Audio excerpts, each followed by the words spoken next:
বিয়েবাড়ির আনন্দ উল্লাস করে সবাই ঘুমিয়ে পড়ল আর বাস চলতে শুরু করল। 3 ঘন্টা পর সবাই বাড়ি এসে পড়লাম। যে যার বাড়ির দিকে রওনা দিল। বাবা বলল গুড্ডু আর বৌদিকে এগিয়ে দিয়ে আসতে। আমি গুড্ডুকে কোলে নিয়ে বৌদির সাথে এগোতে লাগলাম। রাস্তা অন্ধকার থাকায় বৌদি আমার হাত ধরে হাঁটতে লাগল। মনের ভেতর অজানা ভয় কাজ করছিল, না জানি গুড্ডু আবার দাদাকে বলে না দেয় আমি বৌদিকে বাসের মধ্যে যা করেছি সেই সব কিছু। বন্ধুরা, তোমরা যারা আগের পর্ব শোনোনি তারা জলদি গতকালের পর্ব দেখে আসো। বৌদিদের বাড়ির সামনে গিয়ে দাদাকে ফোনে করলাম গেট খোলার জন্য। দাদা উঠে এসে গেট খুলল। ওদের দিয়ে এসে আমিও ঘুমিয়ে পড়লাম। সকালে উঠে দেখি বৌদির মেসেজ করেছে, জানালো গতকালের খেলার কথা গুড্ডু ভুলে গেছে। মেসেজটা পড়ে হাফ ছেড়ে বাঁচলাম। এরপর বিছানা থেকে উঠে ফ্রেশ হয়ে নিলাম। সকালে খাবার খেয়ে কোচিংয়ে চলে গেলাম। আস্তে আস্তে বিকেল হয়ে গেল। আজকে বিকেলে গুড্ডুর পড়াও ছিল, তাই তাড়াতাড়ি স্নান সেরে ভাত খেয়ে নিলাম। তারপর গুড্ডু চলে আসলো। আমি গুড্ডুকে সাধারণত বারান্দায় পড়াতাম। আমি এসে বারান্দায় বসে গুড্ডুকে পড়াতে থাকলাম। তারপর মা আসলো, বলল আমি একটু মাঠে যাচ্ছি, তোর বাবা মাঠে আছে, আস্তে আস্তে সন্ধ্যা হবে, তুই গুড্ডুকে পড়াতে থাক। আমি গুড্ডুকে পড়াচ্ছি। 1 ঘন্টা পেরিয়ে গেল। তারপর কিছুক্ষণ পর বৌদি আসলো আমাদের বাড়িতে।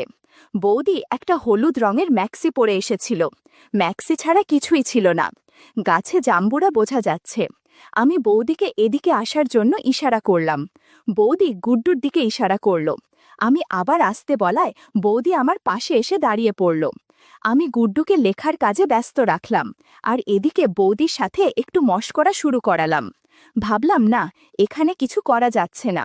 আমি তারপর বৌদিকে আমার ঘরে যাওয়ার জন্য ইশারা করলাম। বৌদি ঘরে চলে গেল আর আমি গুড্ডুকে আরও কিছু লিখতে দিয়ে বললাম আমি একটু পরে এসে দেখব।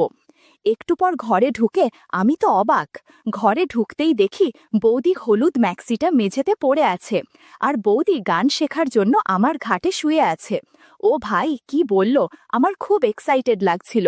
আমি দেরি না করে দরজা আজিয়ে দিলাম যাতে কেউ ডিস্টার্ব না করে। আমি বৌদিকে বললাম এটা গিটার, এটা আগে বাজানো শেখো। আমি ততক্ষণে তবলাটা বাজিয়ে নিচ্ছি। মিনিট খানেক এভাবেই চলল। কিছুক্ষণ পর গানের সুর ধরল। সারা ঘরে শব্দ হচ্ছিল। বৌদির সেই আওয়াজ লিখতে ব্যস্ত গুড্ডুর কানেও গেল। গুড্ডু বাইরে থেকে তার মায়ের চিৎকার শুনে ভয় পেয়ে গেল। ও ভাবতে লাগলো তার মার কিছু হয়ে গেল নাকি। গুড্ডু লেখা বন্ধ করে দিল। গুড্ডু চেয়ার থেকে উঠে আমার ঘরের দিকে আসতে লাগলো। গুড্ডুর পা কাঁপছিল ভয়ে। যত এগোচ্ছে তত বৌদি গানের সুর শুনছিল। এরপর খুব আস্তে আস্তে গুড্ডু ঘরের পর্দাটা সরিয়ে ভেজানো দরজাটা একটু ঠেলা দিল। দরজাটা একটু ফাঁকা হয়ে গেল। গুড্ডু পর্দার আড়ালে থেকে আমাদের কর্মকাণ্ড দেখতে লাগল। কিন্তু ও কিছু বুঝছিল না, ঠিক যেমনটা গত রাতে বিয়েবাড়ির বাসে হয়েছিল। 25 মিনিট পর বৌদি বলল, ভাই এইখানে করাটা ঠিক হচ্ছে, আমার কেমন যেন একটা ভয় করছে। আমি বললাম কিসের ভয়, এখন বাড়িতে কেউ নেই, বাইরে শুধু গুড্ডু আছে, আর ও তো কিছু বুঝবে না। বৌদি আস্তে আস্তে, বাবু তবুও আমার ভয় করছে। আমি বৌদির কথার পাত্তা না দিয়ে তবলা বাজিয়ে চলেছি। হঠাৎ বাড়িতে এক কাজের লোক চলে আসলো। বলল, ও দাদা, বাড়িতে আছো নাকি?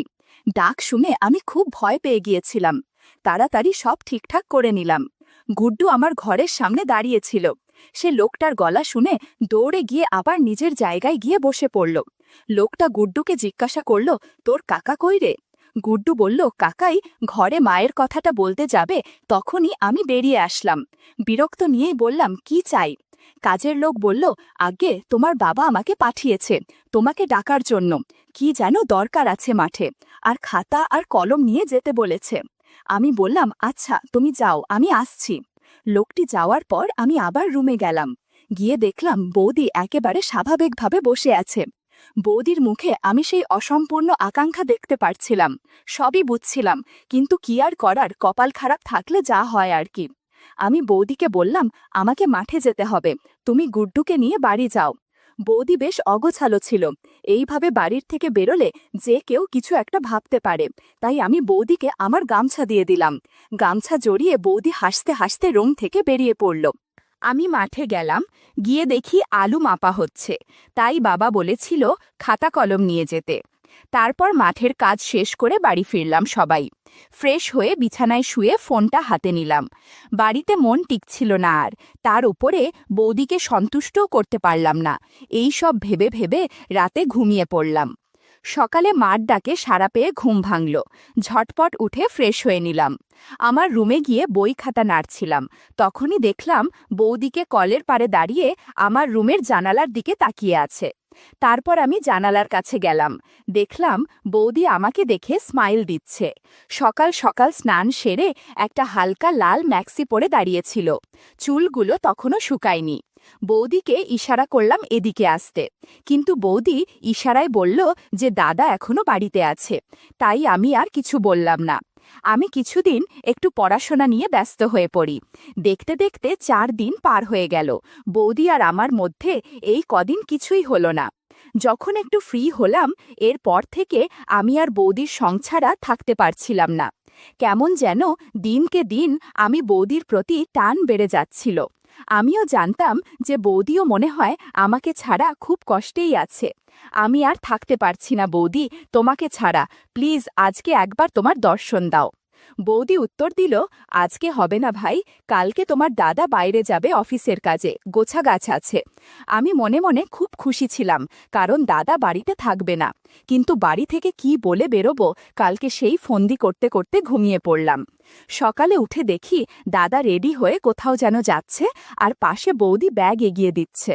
আমি তাদের দিকে গেলাম, না জানার ভান করে বললাম, দাদা এই সকালে কোথায় চললে? দাদা বলল, অফিসের কাজে একটু বাইরে যাচ্ছি, কাল সকালে 12টা নাগাদ ফিরব। বৌদি আর গুড্ডুর লক্ষ্য রাখিস, আমি চললাম। আমি মনে মনে বললাম, তুমি চিন্তা করো না দাদা, আজকে তোমার বউয়ের খুব ভালোভাবেই খেয়াল রাখব। তারপর দাদা চলে গেল। আশেপাশে কেউ না থাকায় আমি বৌদির পাশে গিয়ে দাঁড়ালাম। বৌদি বলল, কি করছো কি, এইখানে কেউ দেখে ফেললে মুশকিল হবে তো? বৌদি মনে হয় মাত্রই স্নান সেরেছে, চুল থেকে কন্ডিশনার শ্যাম্পুর দারুণ স্মেল পাচ্ছিলাম। ফিসফিসিয়ে বললাম, তাহলে আজকে রেডি থেকো, তোমার সেবা যত্ন করতে আসব।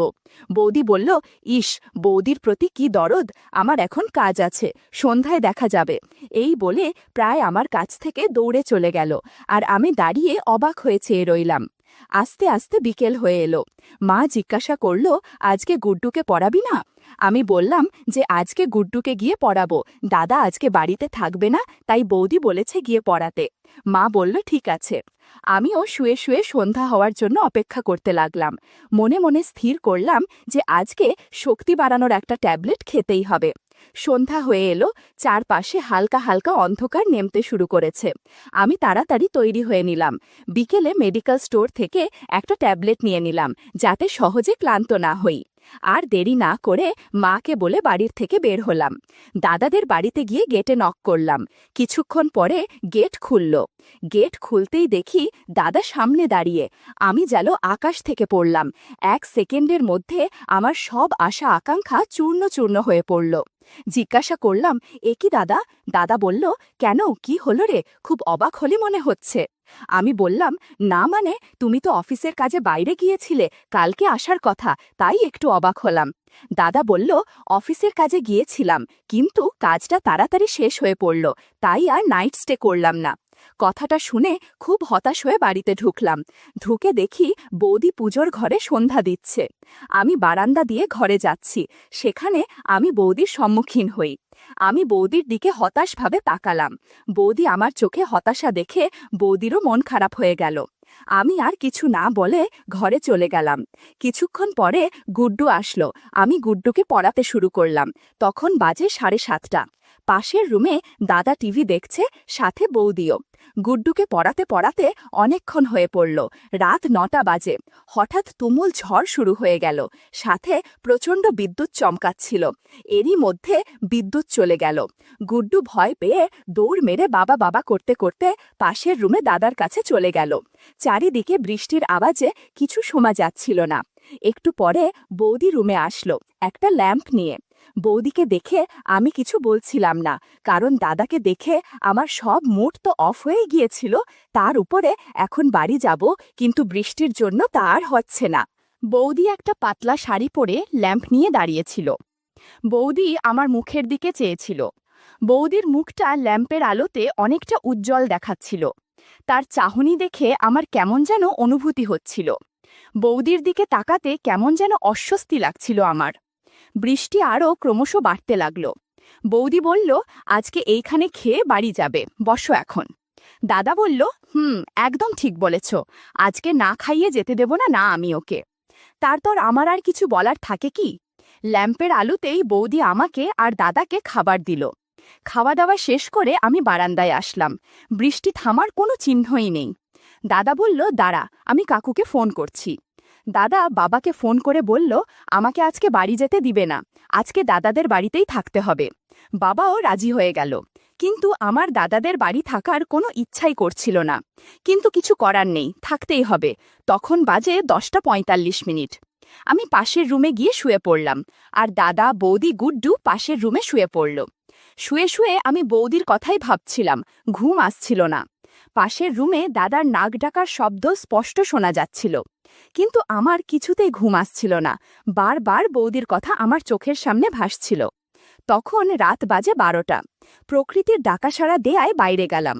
একটু পর ঘরে আসলাম। হঠাৎ কি যেন মনে হলো, দাদার ঘরের দরজার সামনে গিয়ে দেখলাম যে ভেতরের দরজা লক করা নেই।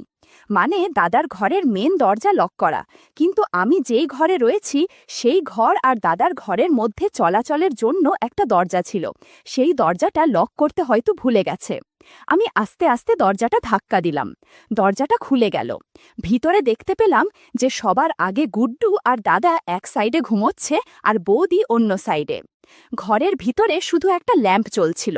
সেই ল্যাম্পের আলোয় বৌদিকে নাইট আউটফিটে দারুণ লাগছিল। নিজেকে সংযত রেখে বৌদির কাছে এগোতে লাগলাম। জানি না তখন আমার কি হয়েছিল। দাদা ঘরে থাকা সত্ত্বেও আমি নিজেকে আটকাতে পারছিলাম না। এরপর আমি এমন একটা কাজ করলাম যে কারণে বৌদি ঘুমের ঘরে বলল, আহ সুনীল, কি করছো কি? বৌদি মনে করছে যে দাদা এরকম করছে, কিন্তু বৌদি জানতো না যে আমি এসব করছি। কিছু পরোয়া না, আমি চালিয়ে গেলাম। বৌদি ঘুমের ঘোরে আবার বলল, উফ, ছাড়ো সুনীল প্লিজ, পাশের ঘরে ভাই আছে, থামো। বৌদির কথা শুনে দাদা ঘুমের মধ্যে বলে উঠল, ঘুমোতেও কি দেবে না নাকি? ঘুমের মধ্যে কি যাতা বলে যাচ্ছে? দাদার আওয়াজ শুনে বৌদি অবাক হয়ে চোখ খুলল। নিচের দিকে তাকিয়ে তারপর আমার কাণ্ড দেখে বৌদির হতভম্ব হয়ে গেল। বৌদি এটা ধারণা করতেই পারেনি আমি এসেছি। একটু পরে যখন বৌদির ঘোর ভাঙল, তখন রাগের মাথায় ফিসফিস করে বলতে শুরু করল, কি করছো এসব তুমি? তুমি কি পাগল হয়ে গেছো নাকি? যাও এখান থেকে, প্লিজ যাও। আমি বললাম, আমার একা থাকতে ভালো লাগছে না। বৌদি বলল, তোমার দাদা ঘুম থেকে উঠে পড়লে সর্বনাশ হয়ে পড়বে, প্লিজ যাও তুমি এখান থেকে। আমি বৌদির চোখের দিকে চেয়ে প্লিজ প্লিজ বলছিলাম, কিন্তু বৌদি কিছুতেই রাজি হচ্ছিল না। অনেকক্ষণ রিকোয়েস্ট করার পর বৌদি রাজি হলো। বললাম, ওই রুমে গেলে দাদা কিছুই বুঝতে পারবে না। এরপর আমরা পাশের রুমে গেলাম বৌদিকে গান শেখাতে। প্রথমে তবলা বাজিয়ে নিলাম, এরপর বৌদি গিটার বাজাতে শুরু করল। মিনিট 10 যেতেই বৌদি বলল, প্লিজ ভাই, আজ এ পর্যন্তই থাক, তোমার দাদা উঠে পড়লে সমস্যা হবে। আমি বৌদির কোনো কথাই শুনলাম না, গান বাজনা চালিয়ে গেলাম। বাইরে বৃষ্টির শব্দে বৌদির চেঁচামেচি শোনা যাচ্ছিল না, যে কারণে আমার সুবিধাই হয়েছিল। তখন বাজে রাত 2টো। এক নাগারে আমরা চালিয়ে যাচ্ছিলাম। হঠাৎ পাশের রুমে ঘুমিয়ে থাকা দাদার ঘুম ভেঙে গেল। আধ ঘুম অবস্থায় পাশে ফিরে দেখল যে বৌদি নেই। দাদা এবার উঠে বসল। পাশে ফিরে দেখল যে বৌদি যেখানে শুয়েছিল সেখানে প্রসাদ পড়ে আছে। কিছুটা হাতে নিতেই বুঝতে বাকি রইল না যে এটা কি। দাদার মনে একটা আলাদা ভাবনা ঘুরপাক খাচ্ছিল। দাদা বিছানা থেকে নামল, দেখল যে বাইরের দরজা খোলা। ভাবল যে বৌদি বোধহয় বাইরে গিয়েছে।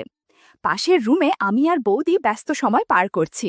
দাদা বাইরের দরজার দিকে যেতে লাগল। কিছু একটা পায়ের নিচে আশায় দাঁড়িয়ে পড়ল। পা সরিয়ে দেখতে পেল বৌদির একটা কাপড় মেঝেতে পড়ে রয়েছে। দাদা এখন একটু ভয় পেতে লাগল। বাইরে আবার ঝিরিঝিরি বৃষ্টি হচ্ছে। আমরা গান বাজনা করে ক্লান্ত হয়ে পড়েছি।